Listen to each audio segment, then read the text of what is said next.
बुलढाणा जिल्ह्यामध्ये सतत 2 दिवस झालेल्या पावसामुळे अनेक शेतकऱ्यांच्या शेतामध्ये अद्यापही पाणी साचले।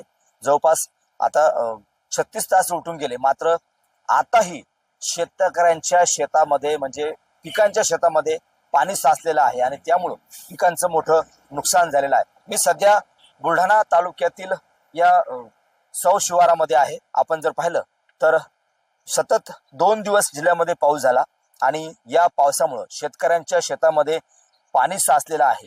जिल्ह्यातली परिस्थिती पाहिली तर जिल्ह्यामध्ये 92 महसूल मंडळापैकी जवळपास 91 महसूल मंडळामध्ये अतिवृष्टी झालेली आहे आणि याचा फटका जो आहे तो थेट शेतकऱ्यांना बसलेला आहे।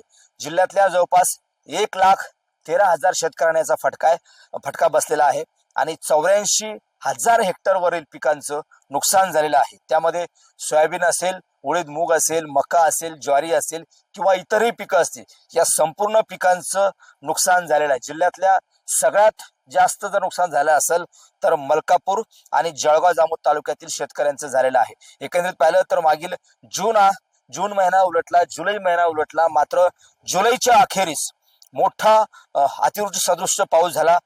जिल्ह्यामध्ये अतिवृष्टी झाली अशा प्रकारची नोंद जी आहे ती कृषी विभागानं केलेली आहे आणि एकंदरीत पाहिलं तर जवळपास 84,000 हेक्टरवरील शेतकऱ्यांच्या पिकाचं नुकसान झालंय। तात्काळ या शेतकऱ्यांच्या शेतातील नुकसानीचे पंचनामे करावे आणि शेतकऱ्यांना नुकसान भरपाई द्यावी अशी मागणी जी ते बुलढाणा जिल्ह्यातील नुकसानग्रस्त शेतकऱ्यांनी केली आहे। कॅमेरामन निलेश देशमुखसह गणेश सोळंकी, TV9 मराठी, बुलढाणा।